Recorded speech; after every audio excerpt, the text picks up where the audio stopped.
Ils arrivent, Doyuk, l'invasion est imminente. Le monde tel que nous le connaissons est sur le point de changer. Ils se tenaient au bord de l'inconnu, leur monde familier au bord de l'anéantissement. L'air crépitait d'une énergie invisible, une tension palpable qui faisait frissonner Doryuk. Que faisons-nous? Il avait toujours été un homme d'action, mais face à cette menace cosmique imminente, il ressentit un tremblement de peur. Le monde retenait son souffle, se préparant à l'impact.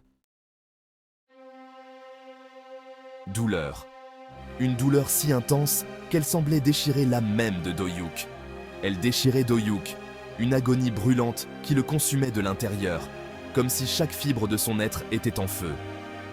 Sa vision se brouilla, le monde autour de lui se dissolvant en un kaléidoscope de couleurs, chaque teinte se fondant dans la suivante. Ses muscles se contractèrent, ses os craquèrent, son corps ne lui appartenait plus. Il pouvait sentir chaque transformation, chaque changement, comme si son corps était une marionnette entre les mains d'un marionnettiste invisible. Il se sentait comme de l'argile sur un tour de potier, modelé et façonné par une force invisible, une force qui ne lui laissait aucun répit. Le carnet tomba de ses mains tremblantes. Son corps se plia en deux sous l'effet de la douleur insupportable. Sa peau se tendit, ses veines palpitant d'une nouvelle énergie étrange, une énergie qui semblait vouloir exploser de l'intérieur. Il sentait ses sens s'aiguiser, son ouïe devenant extrêmement consciente de chaque son, de chaque murmure du vent, chaque feuille bruissant dans les arbres. Sa vision s'éclaircit et il haleta, les yeux écarquillés d'incrédulité. Il voyait chaque détail, chaque nuance de couleur avec une clarté qu'il n'avait jamais connue. Disparut le reflet familier qu'il avait toujours connu. À sa place, un étranger, une version de lui-même qu'il ne reconnaissait pas. À sa place, se tenait une silhouette d'une puissance immense, son corps sculpté au sommet de la perfection humaine, chaque muscle parfaitement dessiné. Ses muscles saillaient, emplis d'une force brute, une force qui semblait pouvoir déplacer des montagnes. Il ressemblait à un dieu, forgé au cœur d'une étoile mourante, une entité céleste, dotée d'un pouvoir immense, prêt à affronter n'importe quel défi. Face à lui, Jimin subissait sa propre métamorphose. Ce n'était pas seulement un changement physique, mais une transformation profonde de son être.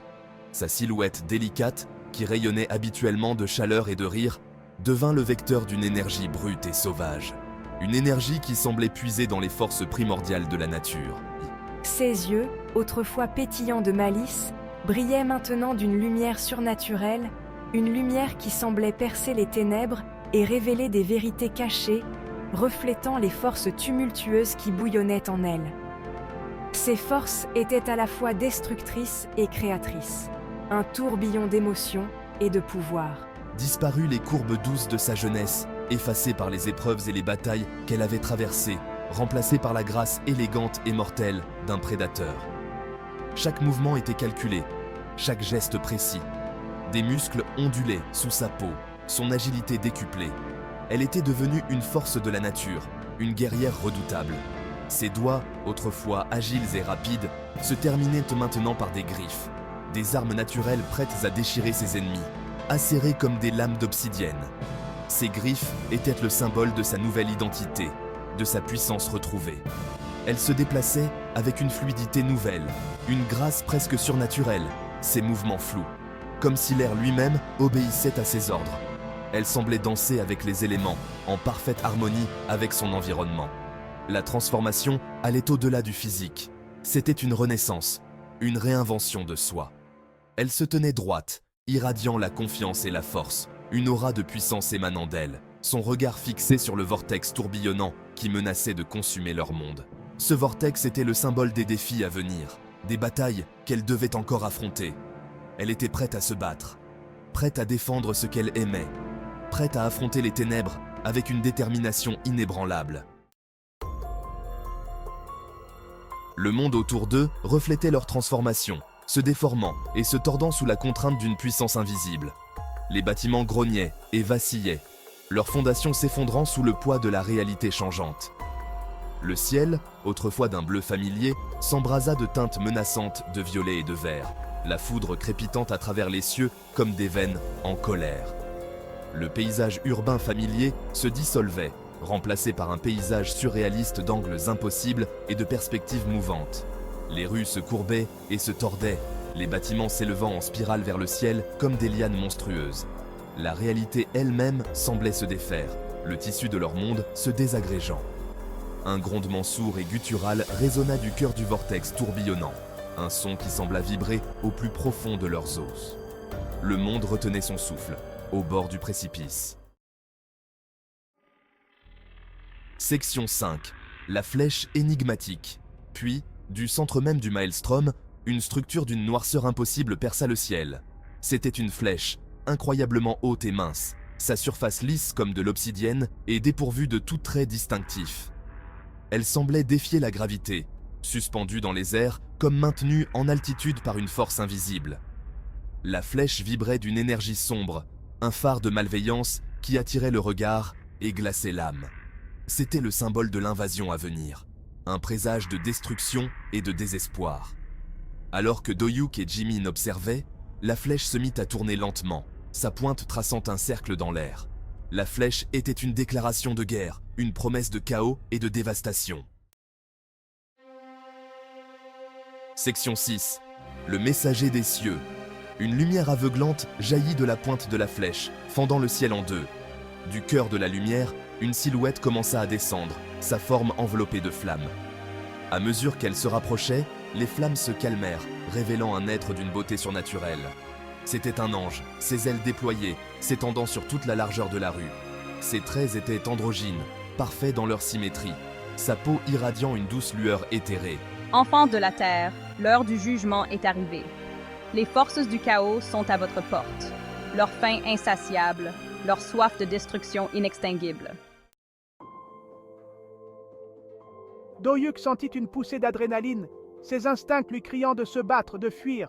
Mais quelque chose dans la présence de l'ange le maintenait cloué sur place. Chacun de vous a été choisi, poursuivit l'ange, son regard balayant les silhouettes transformées de Doyuk et Jimin. Choisi pour hériter du pouvoir de la nature, pour manier sa puissance contre les ténèbres à venir. L'ange marqua une pause, son regard s'attardant sur Doyuk. En vous réside un pouvoir différent de tous les autres, un pouvoir qui façonnera le destin de ce monde.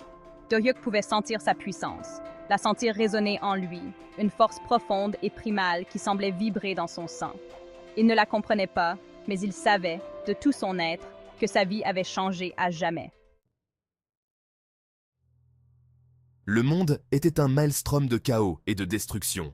Autour d'eux, les bâtiments s'effondraient, le sol se fissurant et gémissant sous la tension. Le ciel crépitait d'une énergie surnaturelle.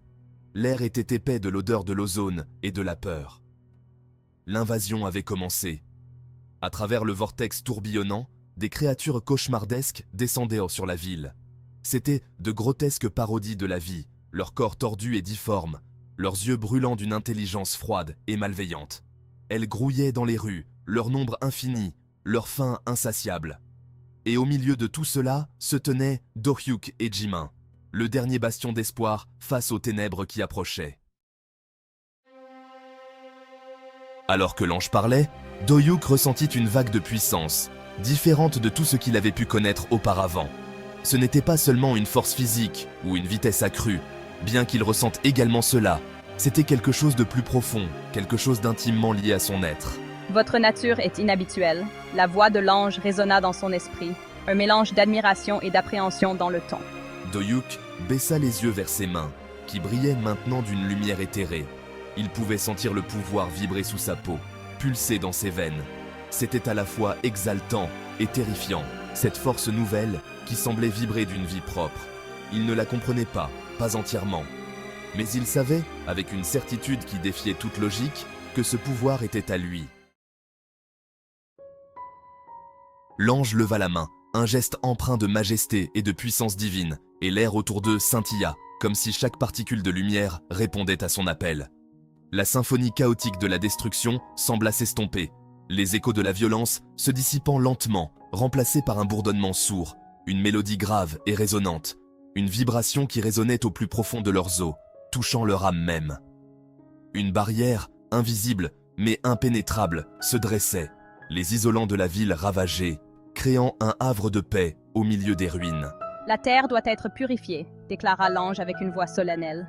La voix de l'ange, bien qu'empreinte de tristesse, portait le poids des âges et était porteuse d'une résolution inébranlable, une détermination forgée par des millénaires de devoirs. Vous ferez face à des épreuves, des défis qui mettront à l'épreuve votre courage et votre foi. Vous affronterez les ténèbres qui rongent le cœur des hommes, une corruption insidieuse et persistante. Vos esprits seront mis à l'épreuve, confrontés à des dilemmes moraux et des tentations, vos volontés brisées et reforgées, renforcées par la pression et les épreuves. Sur ces mots, l'ange disparut, son éclat s'estompant lentement, laissant Do-hyuk et Jimin seuls à l'intérieur du dôme silencieux et scintillant. Une bulle de protection dans un monde en ruine. L'écho de ses paroles flottant lourdement dans l'air, imprégnant l'atmosphère d'une gravité palpable. La bataille pour la Terre avait commencé, un conflit épique qui déciderait du sort de l'humanité, et à son cœur se tenait Do-hyuk, un guerrier déterminé, prêt à affronter l'inconnu, le porteur d'une nature inhabituelle, un don qui le distinguait des autres, son destin irrémédiablement lié au sort du monde, une responsabilité écrasante mais inévitable.